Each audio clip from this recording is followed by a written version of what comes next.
Peuple de Dieu, je vous salue par Jésus-Christ notre Sauveur. Bienvenue sur la chaîne de la Renaissance Éveil Spirituel, la chaîne qui vous donne des enseignements profonds afin de connaître la parole de Dieu pour fortifier votre foi. 14 avril 1912. Il est 23h45 quand le paquebot britannique, Titanic, voguant au large de Terre-Neuve, dans l'Atlantique Nord, heurte un iceberg. Un trou de 90 mètres de long, et qui va de l'avant au milieu du bateau, sera provoqué par le choc. C'était le plus grand et luxueux navire du monde, fleuron de la compagnie maritime White Star Line, et il était réputé insubmersible. Pourtant, il sombre dans l'océan quelques heures plus tard. La catastrophe entraîne la mort de 1513 personnes, en majorité des hommes et des passagers de 3e classe qui n'ont pu embarquer sur les canaux de sauvetage. Que s'est-il réellement passé ce jour-là? Aujourd'hui, nous allons aborder ce drame sous un œil purement spirituel. Nous allons donc fournir des explications strictement d'ordre spirituel, selon notre analyse, pour comprendre les causes de cet accident. Que notre Seigneur Jésus-Christ de Nazareth dispose nos cœurs, nos âmes et nos esprits à comprendre cet enseignement. Amen. Amen. Amen. Mais avant, n'oubliez pas de liker la vidéo et de la partager pour toucher le maximum d'enfants de Dieu. Si vous êtes nouveau sur la chaîne, abonnez-vous et activez la cloche de notification pour ne pas rater les autres enseignements. Allez, c'est parti. Bon visionnage. Que notre Seigneur Jésus-Christ de Nazareth vous garde toujours. Et bien aimé en notre Seigneur Jésus-Christ de Nazareth, bienvenue sur la chaîne de la Renaissance Éveil Spirituel. Nous sommes là pour vous édifier.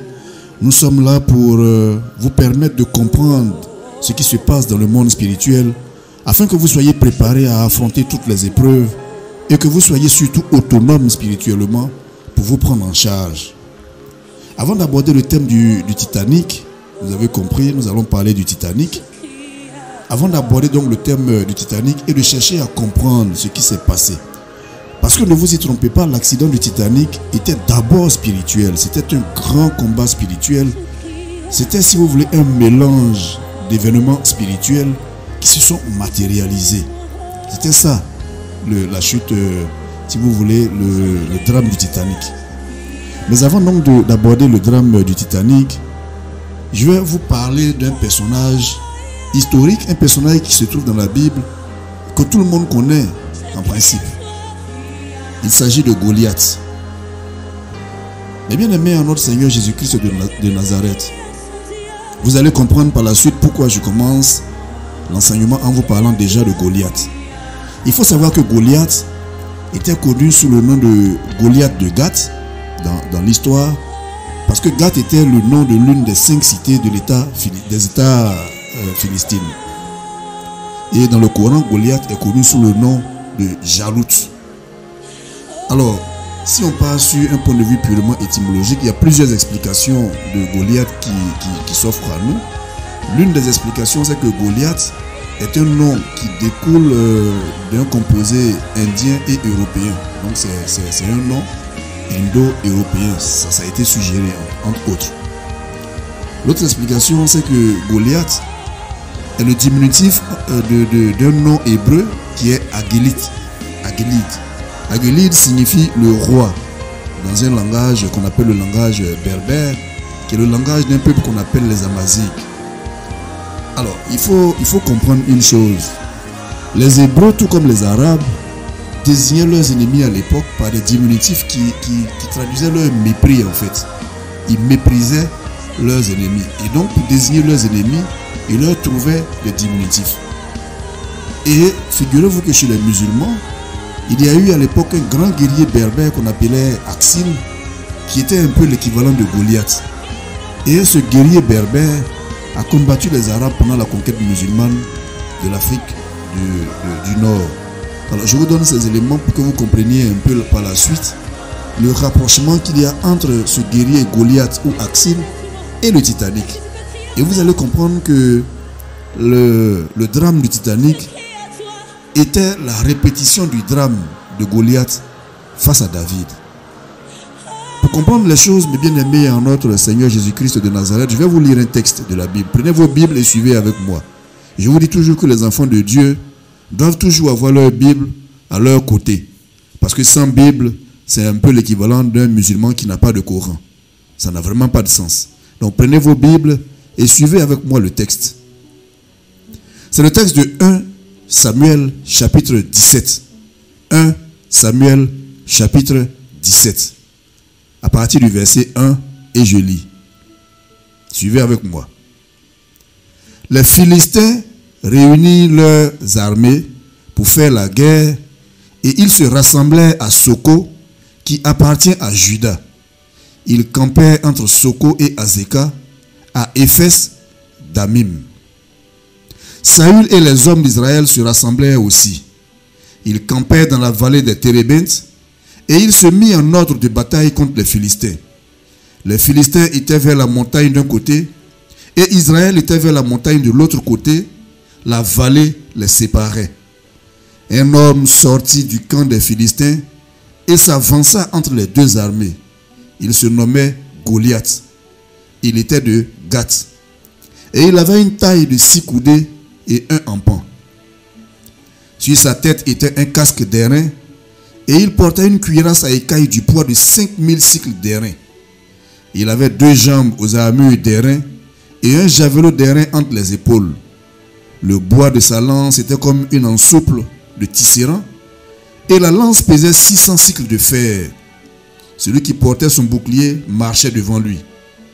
Le Philistin s'arrêta et s'adressant aux troupes d'Israël rangées en bataille, il leur cria: pourquoi sortez-vous pour vous venger en bataille?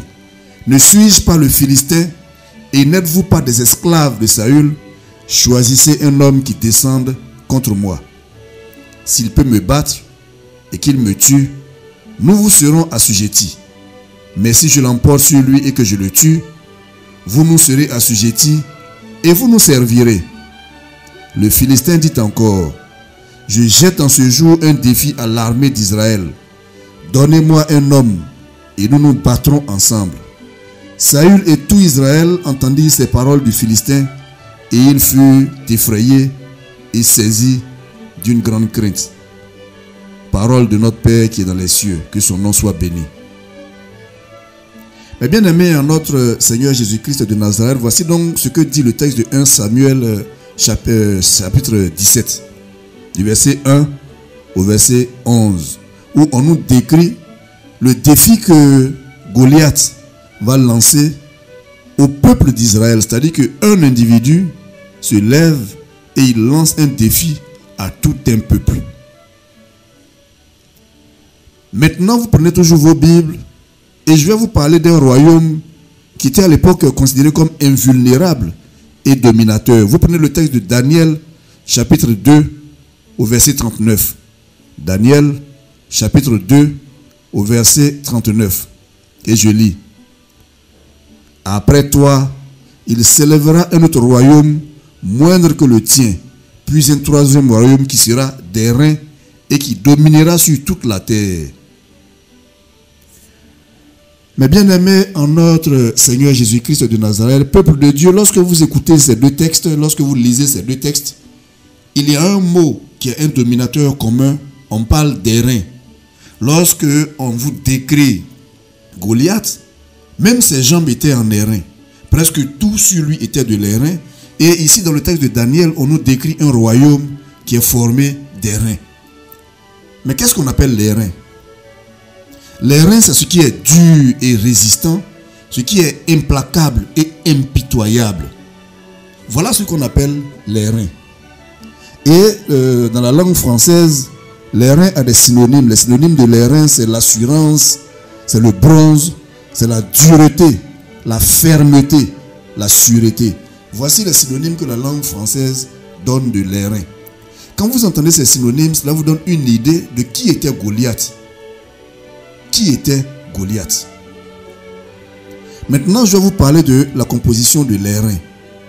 L'airain, selon les scientifiques bien entendu, l'airain c'est un alliage qui est fait à base de cuivre et de plusieurs métaux, en particulier d'étain, qui est désigné aujourd'hui sous le nom de bronze. Voilà ce que représente l'airain. Donc c'est un métal qui est d'une dureté, d'une impitoyabilité, d'une inflexibilité terrible.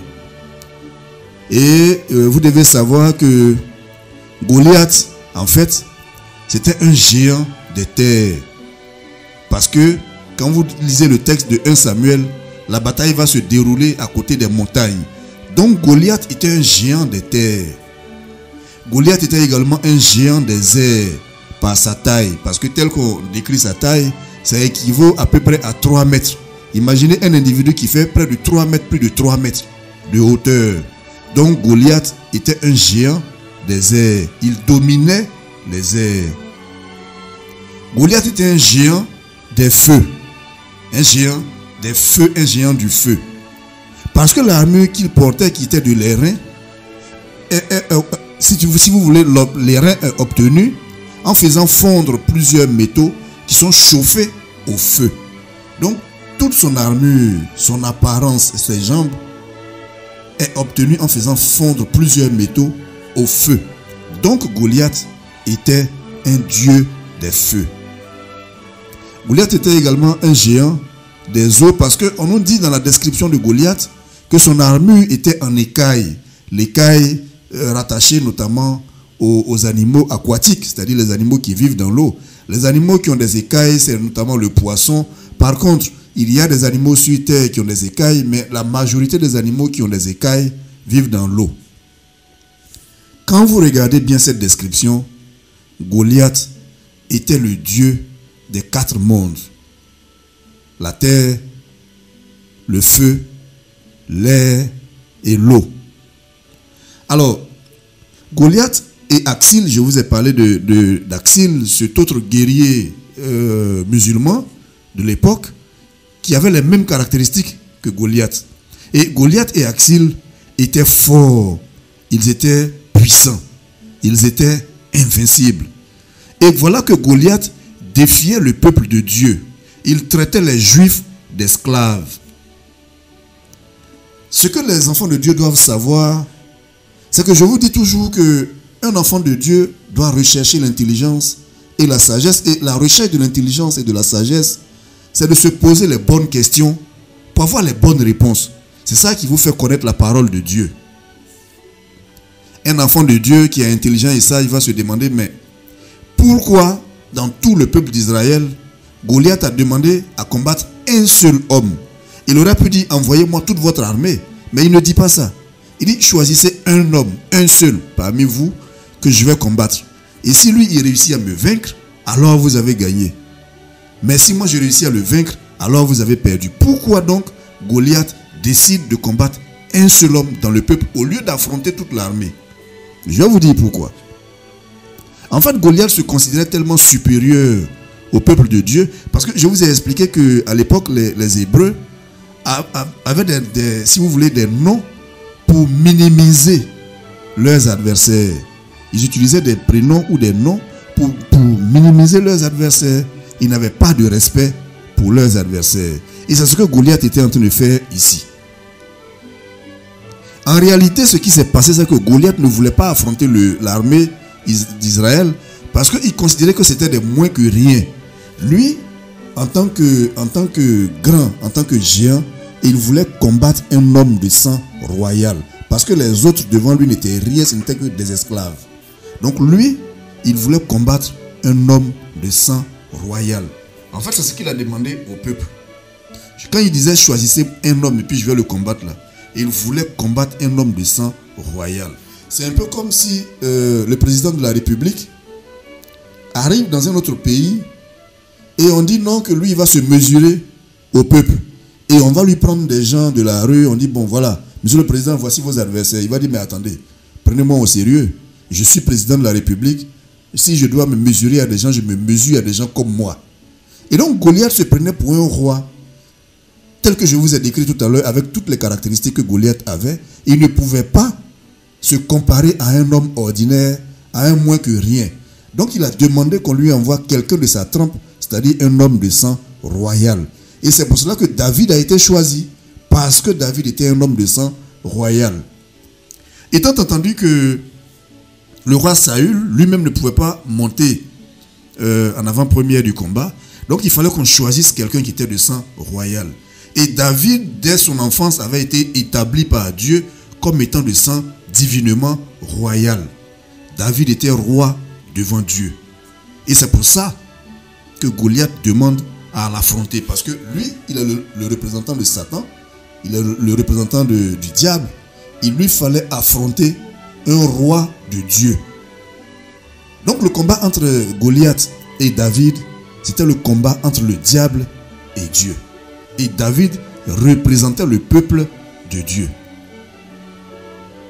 Voyez-vous, tout comme Goliath, mais bien aimé en notre Seigneur Jésus-Christ de Nazareth, tout comme Goliath, le Titanic était fort. C'était un bateau puissant. C'était un bateau insubmersible. Il était au-dessus de tous. Il était au-dessus de tout. Et comme Goliath, le Titanic est allé défier les enfants de Dieu. Le Titanic a défié le monde. En fait, mes bien-aimés, le Titanic a défié Dieu lui-même.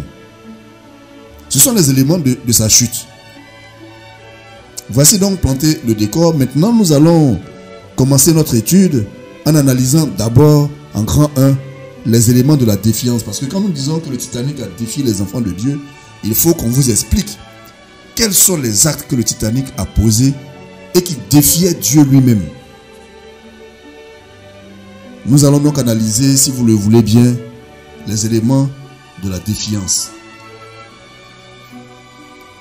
Mais bien aimés en notre Seigneur Jésus-Christ de Nazareth, le 31 mai 1911, on va inaugurer le plus grand paquebot du monde.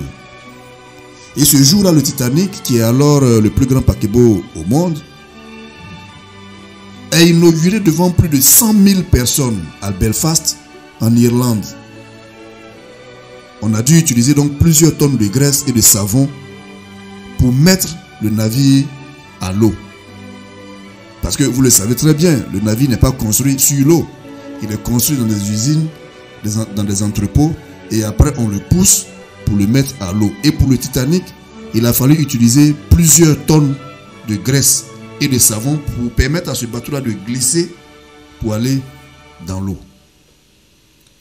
Ce qui s'est passé pour le Titanic, c'est pour ça que je vous disais que le Titanic a défié le monde.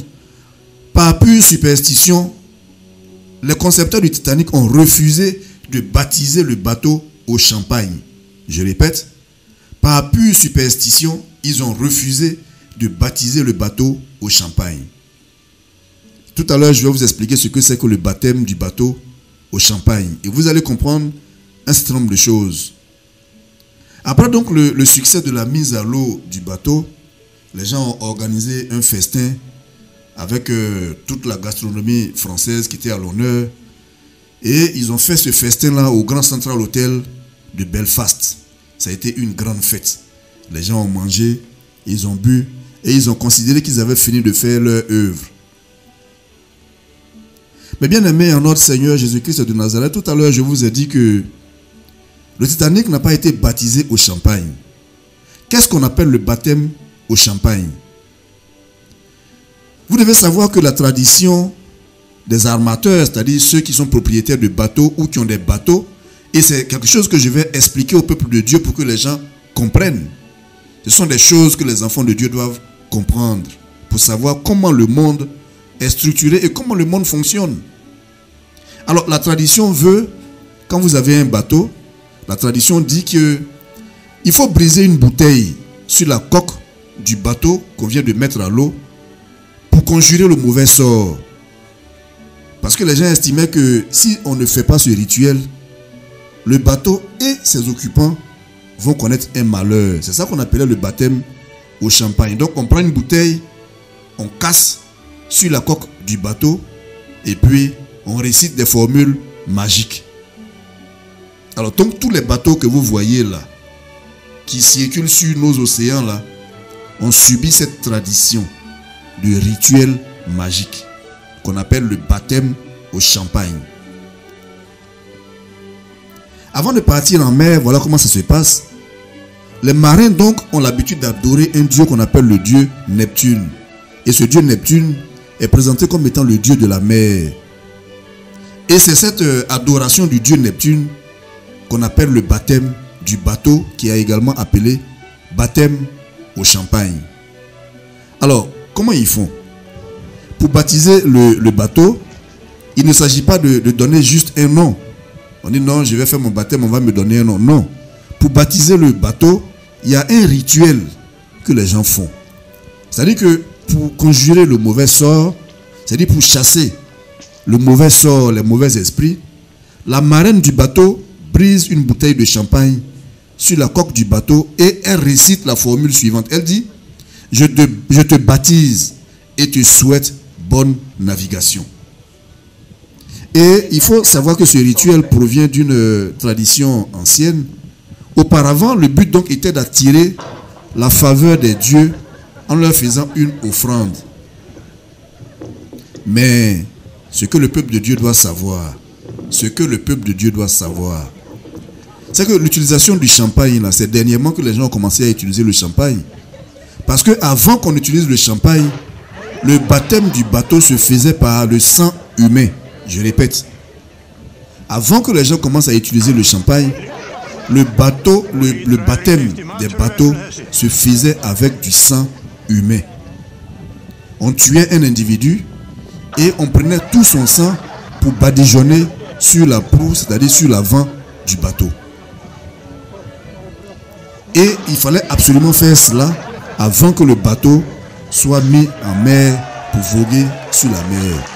Donc dans les années 1800, 1700, 1900 jusqu'à une date récente, tous les bateaux que vous voyez sur la mer, quand vous regardez dans les films, on dit le bateau des pirates. Mais à l'époque, tous ces bateaux-là, avant que ces bateaux-là soient sur la mer, on tuait un homme, on prenait son sang et on badigeonnait tout le sang sur le bateau avant de mettre le bateau à la mer. Et on faisait cela en mémoire du dieu Neptune, qui est le dieu de la mer. Oh, peuple de Dieu, nous devons faire attention aux actes que nous posons. Le rituel du sacrifice humain n'a pas commencé avec les Africains. Le rituel du sacrifice humain n'a pas commencé dernièrement. Il y a très longtemps que les gens tuent des hommes pour faire des sacrifices. Et les gens estimaient à l'époque que ce rituel était supposé calmer les dieux de la mer. Parce qu'il fallait éviter les naufrages, les tempêtes et les accidents de la mer. Mais de vous à moi, quand vous regardez bien l'histoire, est-ce que cela empêchait des naufrages? Non, je vous le demande sincèrement. Parce que quand on regarde les films, quand on regarde les documentaires d'histoire, dans les années 1700, 1600, 1500, il y a eu des naufrages. Et pourtant, ces bateaux ont été baptisés avec le sang d'humain. Ça veut dire que ce ne sont pas les rituels avec du sang même d'humain, du sang de chameau, qui peut vous apporter la vie sauve. Dieu seul peut vous garantir la vie sauve à travers son Fils, notre Seigneur et Messie et Sauveur, Jésus-Christ de Nazareth, lequel a donné sa vie sur la croix pour nous sauver de toutes ces choses-là. Progressivement, ce sacrifice a été abandonné parce que, arrivé à un moment, les gens ont estimé que c'était plus nécessaire de tuer des hommes. Donc, ils ont commencé à prendre du vin. Et après, ils ont abandonné le vin et ils sont maintenant allés prendre du champagne. Parce que le champagne, vous le savez, spirituellement, le champagne est un breuvage qui est associé au bonheur et à la chance. Alors, j'en profite pour informer mes enfants, les jeunes filles et les femmes qui m'écoutent. Si un homme vous invite à une soirée et qu'il vous propose du vin en quantité ou du champagne, ne vous y trompez pas. Ses intentions sont très claires. Ses intentions sont très claires. Je ne vais pas développer cette partie. C'est juste un conseil que je donne à mes filles. Alors, il faut savoir donc, pour revenir à notre sujet, qu'à l'époque, les gens disaient que le navire qui n'a pas goûté au vin goûtera au sang. C'était leur doctrine, hein. Et je répète, ils disent, un navire qui n'a pas goûté au vin goûtera au sang. C'était un proverbe anglais qui justifiait tous les sacrifices humains qu'on faisait pour les navires.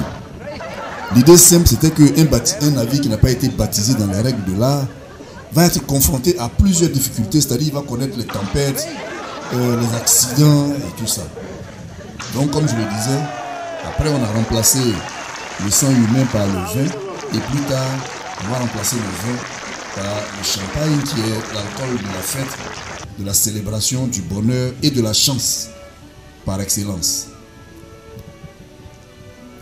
Alors, en ce qui concerne la tradition des parrains et des marraines, parce que je vous ai dit tout à l'heure que c'est la marraine qui fait le baptême en prononçant la formule. Donc, en ce qui concerne la tradition des parrains et des marraines, elle est née d'un rapprochement symbolique entre le baptême d'un bateau et le baptême des enfants de la tradition catholique. Oui, vous avez très bien entendu. C'est-à-dire que, je reviens pour vous dire, les gens ont commencé à donner des parrains et des marraines aux bateaux pour les baptiser en suivant la tradition du baptême tel que ça a été fait par l'église catholique. C'est pas moi qui le dis, c'est les pères de ces baptêmes-là, c'est eux-mêmes qui l'ont dit, que nous on va faire comme les catholiques. On va donc prendre des parrains et des marraines pour baptiser nos bateaux comme ça se faisait à l'époque dans l'église catholique, parce que figurez-vous que je vous avais donné un enseignement où je vous ai expliqué, je crois que c'était l'enseignement sur les acteurs de la crucifixion, où je vous ai parlé du baptême catholique et je vous ai fait un enseignement sur l'origine du baptême catholique. Et dans cet enseignement, je vous avais expliqué qu'à l'époque, dans le baptême catholique, le baptisé devait avoir un parrain ou une marraine pour l'accompagner dans sa vie spirituelle. Ça, je vous ai expliqué, je ne vais pas revenir là-dessus. Si vous voulez avoir plus de précision, retournez à nos enseignements précédents et vous verrez. Et donc, c'est, si vous voulez, par suivi de cette tradition catholique, que les armateurs vont décider eux aussi d'avoir un parrain ou une marraine pour leur bateau. Au départ, la marraine était généralement la femme du propriétaire du bateau. Mais aujourd'hui, les grosses compagnies maritimes ont commencé à choisir des célébrités pour tenir ce rôle. Voilà. Et donc, vous avez des personnages célèbres, des actrices. Il y en a une même qui est célèbre, Sophia Loren. Certainement, vous la connaissez. Vous pouvez faire des recherches sur elle. Donc, Sophia Loren a baptisé plusieurs bateaux depuis 2003. On a également pris Marion Cotillard. Tout ça, ce sont des actrices. Marion Cotillard, c'est une célèbre actrice, je crois, française, qui a été marraine du Costa Serena, qui a baptisé le Costa Serena en 2007. Et la tradition de la bouteille brisée vient de Miss Lavinia Fanning Waston, qui était la fille de l'une des hautes sociétés de Philadelphie à l'époque, et qui a brisé pour la première fois une bouteille de vin et d'eau sur un petit bateau de guerre en 1846. Alors, il faut savoir que parfois la bouteille, quand on va faire le rituel, la bouteille ne se brise pas. Et si la bouteille ne se brise pas, on considère que c'est un mauvais présage. Donc, ce que les gens font, c'est qu'en général, les bouteilles là sont légèrement sciées. C'est-à-dire qu'on fait des sciures à l'avance sur la bouteille pour que lorsqu'on va jeter, que ça se casse d'un coup. Parce que l'idée, il faut que la bouteille se casse d'un coup lorsqu'on la jette contre le bateau. Et pour éviter donc les désagréments, il faut lancer de façon très vigoureuse. Alors l'idée c'est que quand on lance de façon vigoureuse, il faut que la mousse du champagne se répande sur toute la coque du bateau. Et il faut que ça fasse du bruit, parce qu'on estimait que le bruit que la bouteille brisée va faire, ce bruit-là éloigne les mauvais esprits du bateau. Bon, il se trouve que cette légende, arrivé à un moment, les gens ont commencé à se dire, mais est-ce que c'est vrai, est-ce que c'est vrai? Mais avec ce qui est arrivé au Titanic, ça a commencé à renforcer la légende. Parce que comme je vous ai dit un peu plus haut, les propriétaires du Titanic ont refusé de baptiser le Titanic au champagne. Je répète, ils ont refusé de faire le baptême du Titanic. Donc là, ils ont défié le monde. Eux-mêmes, leurs propres règles du monde, là, ils ont refusé de se soumettre à ces règles. Et il faut savoir que les propriétaires de la compagnie White Star Line qui étaient propriétaires du Titanic, eux, ils baptisaient jamais leur bateau. Ils baptisaient jamais leur bateau. Et finalement, le Titanic, qui n'a pas été baptisé avant son départ, a coulé en 1912, comme nous dit l'histoire. Et donc, voici un peu les superstitions qu'il y a dans le monde des armateurs. Et l'une de ces superstitions justifie, en quelque sorte, le naufrage du Titanic. Mais bien aimé en notre Seigneur Jésus-Christ de Nazareth, ce qu'il faut savoir, c'est que avant de rebaptiser le bateau, et le peuple de Dieu doit le savoir, avant de rebaptiser le bateau, il faut d'abord tuer ce qu'on appelle le makoui. Vous voyez, aujourd'hui, rien qu'en parlant du Titanic, regardez tout ce que le peuple de Dieu est en train de découvrir. Je répète, avant donc de rebaptiser le bateau, il faut d'abord tuer ce qu'on appelle le makoui. Bien aimé, qu'est-ce qu'on appelle le makoui? Eh bien, la tradition dit que le makoui, c'est un long serpent. Voilà, déjà même je vous présente la vidéo du makoui que vous voyez. Le makoui, donc, c'est un long serpent imaginaire qui est propre à chaque bateau. Et ce makoui est matérialisé par le sillage qu'il y a derrière le bateau, tel que vous voyez sur l'image qui passe maintenant. Donc, le long sillage qu'il y a dans le bateau et qui est sur la mer ou sur l'eau quand le bateau passe là. Les propriétaires de bateaux à l'époque ont dit que c'est un serpent. Et ce serpent-là, eux, ils l'adorent. Ils adorent ce serpent. Alors donc, si vous êtes dans un bateau, alors je parle notamment de ceux qui sont, par exemple, à Abidjan. Quand vous prenez le bateau-bus à Abidjan, vous allez voir ce sillage-là pendant que le bateau est sur la lagune. Il y a un sillage qui est derrière. C'est ce sillage-là qu'on appelle le makoui. Et les propriétaires de bateaux disent que ce makoui, c'est la symbolique d'un serpent qui accompagne le bateau. Et ce serpent-là, eux, ils sont chargés de l'adorer. Donc, quand tu es dans le bateau-bus à Abidjan, par exemple, ben, le sillage qu'il y a derrière le bateau-bus, quand vous êtes sur l'eau, là, considère que c'est un serpent qui est adoré. Et ils disent que le makoui les protège. Hein. Ils disent que le makoui les protège. Et en principe, chaque propriétaire de bateau a un makoui. Donc, c'est un serpent de mer qui est très long et qui est discret. Alors, eux, ils considèrent que ce serpent-là est accroché à la poupe du bateau, c'est-à-dire l'arrière du bateau. Et c'est sa matérialisation qu'on voit sur la trace que le bateau laisse à la surface de l'eau lorsque le bateau se déplace. Donc, ils considèrent que chaque fois qu'un individu a un bateau, l'acquisition du bateau lui donne ce serpent-là. Et le serpent est attaché à l'arrière du bateau. Et lorsque le bateau est en train de se déplacer, c'est ce serpent-là qui se matérialise à travers le sillage qu'il y a derrière le bateau qui se déplace. Et ce serpent-là est adoré. Parce qu'ils considèrent que c'est ce serpent qui les protège contre les accidents et autres. Ce qui se passe, c'est que lors du tout premier baptême qui est obligatoire, le bateau reçoit son makoui. C'est-à-dire il reçoit son serpent qui va venir le rejoindre. Alors quand vous comprenez bien, peuple de Dieu, vous devez comprendre que tout ça se fait dans le spirituel. Hein? Ça se fait dans le spirituel. Alors toi, un enfant de Dieu, tu montes dans un bateau, ben, il faut que tu saches que le bateau dans lequel tu es monté a payé un serpent. Bon, pas payé un serpent, mais je vais dire, est suivi par un serpent dans le monde spirituel. Donc toi aussi, tu es dans le bateau, mais tu es suivi par un serpent dans le monde spirituel. C'est pas moi qui le dis, c'est eux-mêmes qui le disent. C'est ce serpent-là qu'ils appellent le makoui. Et donc, ils disent que lors de son tout premier baptême, le makoui rejoint systématiquement le bateau. Et le makoui, figurez-vous, prend le nom du propriétaire du bateau. Je répète, le makoui, c'est-à-dire ce serpent-là, prend le nom du propriétaire du bateau. Et il va suivre le propriétaire du bateau pendant toute sa vie et pendant toute l'existence du bateau. Vous imaginez, voici un armateur qui va se lever, qui va aller voir un pasteur. Pasteur, j'ai des problèmes, il faut prier pour moi. Le pasteur va prophétiser, le pasteur va parler.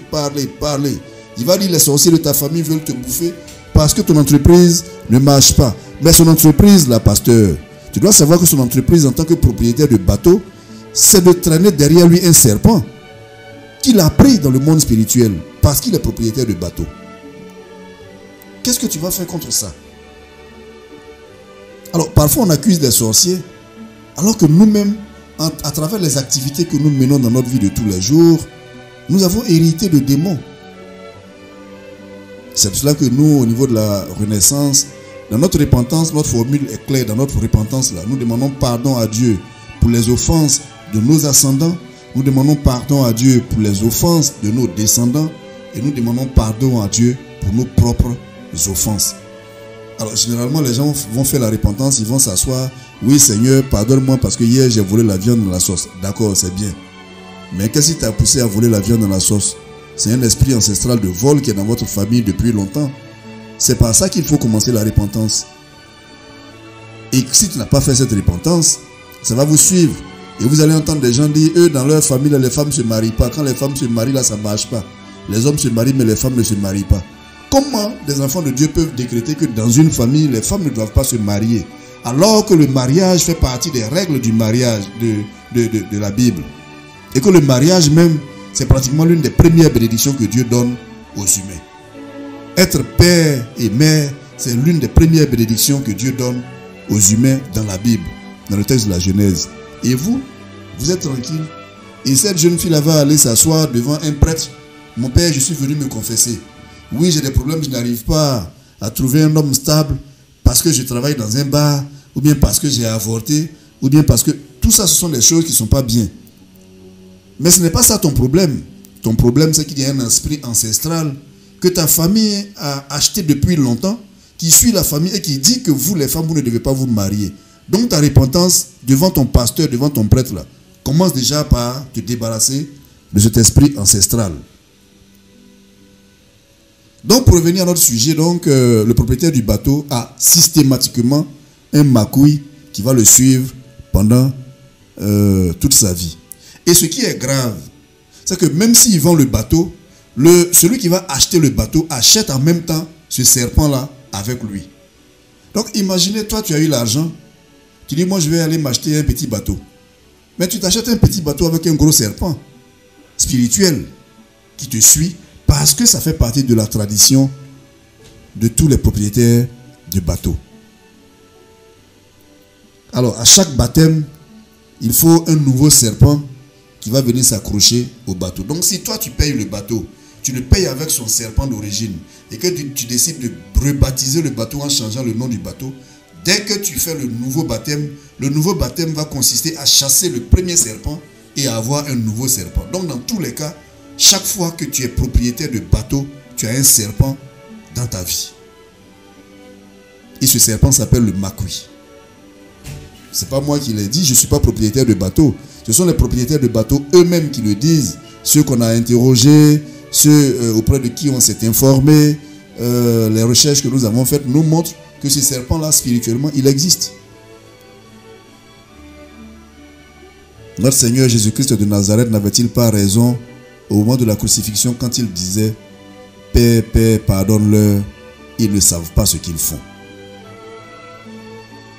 Mais bien aimé en notre Seigneur Jésus-Christ de Nazareth, les propriétaires de bateaux disent que quand tu acquiers un nouveau bateau, il faut tuer le premier serpent pour avoir obligatoirement un deuxième serpent. Parce qu'ils estiment que si tu ne tues pas le premier makoui, ça va créer un conflit entre l'ancien serpent qui était agrippé au bateau et le nouveau serpent que toi tu vas avoir à travers le nouveau baptême du bateau.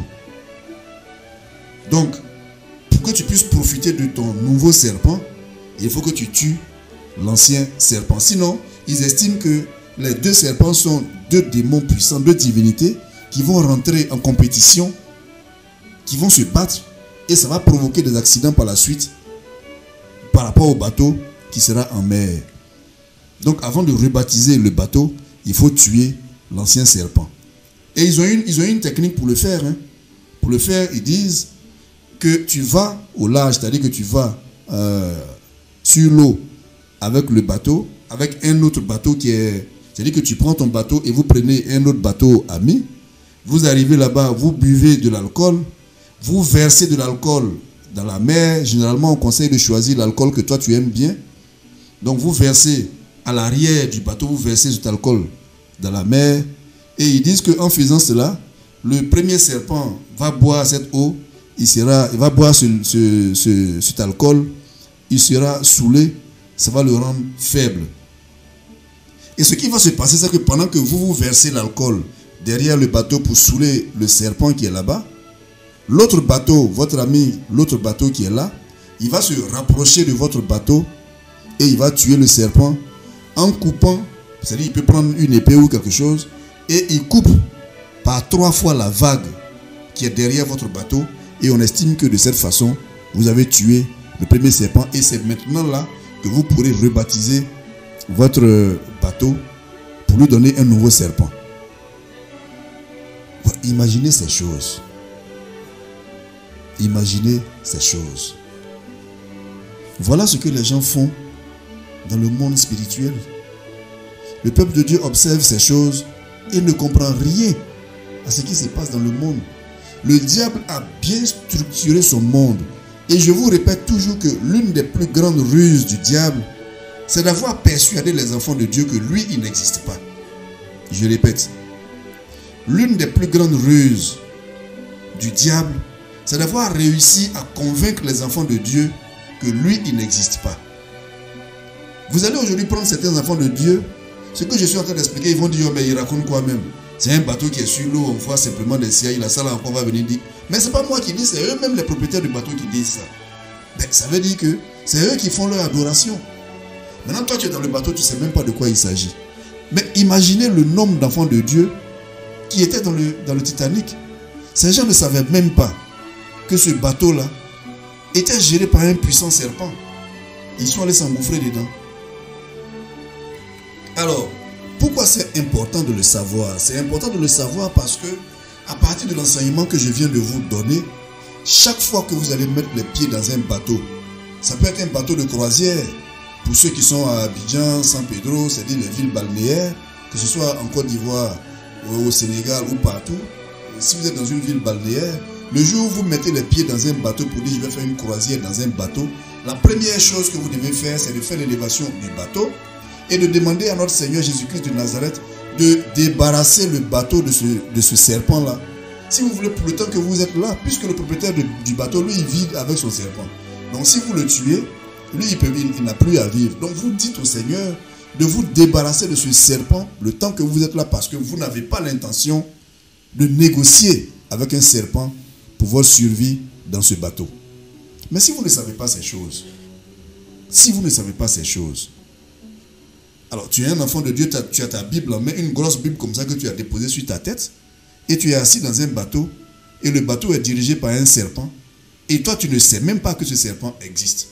Et tu marches avec lui. Et en même temps tu as ta Bible sur ta tête. Et quand tu sors, tu t'en vas dire que tu vas évangéliser les enfants de Dieu. Mais tu ne sais même pas que tu viens de faire un pacte avec un serpent. Comment tu vas évangéliser les enfants de Dieu si tu ne sais même pas les pactes dans lesquels tu t'es engagé toi-même sans faire attention? Mais on s'engage dans ces pactes par pure ignorance parce que nous ne connaissons même pas l'existence de ces choses. Il y a beaucoup d'enfants de Dieu qui ne savaient pas que ces choses-là existaient. Que le Makui existait, que le dieu Neptune, chaque fois que vous allez sur la mer, c'est le dieu Neptune qui vous gère. Vous vous levez de chez vous, vous dites aujourd'hui là, il fait beau temps, je m'en vais à la plage. Mais tu t'en vas te jeter entre les bras du dieu Neptune, qui est supposé être le dieu de la mer. Alors quand tu pars de là-bas, tu viens, tu dis non, moi j'ai fini, aujourd'hui là c'était une belle journée, on s'est bien amusé avec mes amis. Non, mais tu t'es amusé avec le dieu Neptune. Alors, il y a une confession religieuse que je ne vais pas citer. Eux, parfois ils disent qu'ils vont au bord de la mer pour aller faire des combats spirituels. Non mais attendez. Je connais même des confessions religieuses à Abidjan qui sont allées s'installer au bord de la mer. C'est-à-dire que l'église se trouve carrément au bord de la mer et c'est l'une des puissantes églises qui existent dans le pays.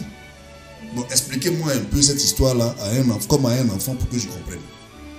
Vous allez adorer le peuple de Dieu. Vous allez adorer le nom de notre Dieu, le Dieu vivant, le Dieu 3 fois saint, le Dieu oint, le Dieu qui n'a point d'égal. Vous allez adorer ce Dieu-là aux portes et dans le domaine d'un démon qu'on appelle Neptune. Expliquez-moi cela simplement comme à un enfant de 6 ans pour que je puisse comprendre.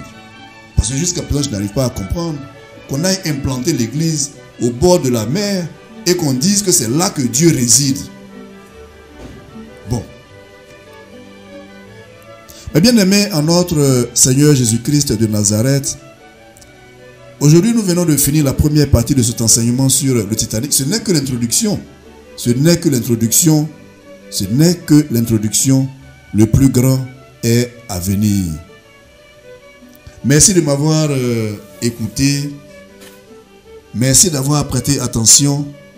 J'espère que les quelques informations que je viens de partager avec vous vont vous édifier, vont vous permettre de faire attention aux actes que vous posez et aux lieux que vous fréquentez.